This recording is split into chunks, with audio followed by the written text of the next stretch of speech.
I don't put you on the spot here, Yeah, but are it's you okay. for hire for people? Because you don't need to be face to face. You could do phone counseling and Oh, that's what I do a Skype lot. and all that Right, stuff. Yeah, right, yeah, right. I do a lot of career coaching. So maybe, like, I specialize in consumer goods, right? That's my specialty. All recruiters specialize in one industry. Mm-hmm. That's mine.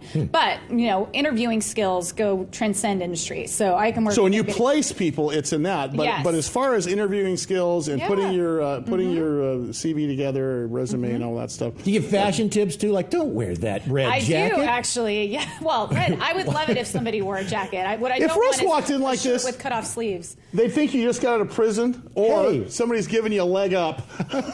I've been resting up for this job for 10 years. First job. Hey, before we move on, I want to talk a little bit more about the future being uncertain. Yeah. How does that relate to people being hired, people hiring, and how they should be handling their existing jobs and such? Well, here's something I think hiring managers and organizations in general really need to consider. I get a lot of people asking me, what sort of training do they provide? Where am I going to be in the organization 5 years from now? Because as we talked about earlier, our skill sets have a shelf life. Mm-hmm. So how are you going to make sure, or how are you going to help me That I'm- keep my skills sharp, and what sort of things do you Yeah. offer?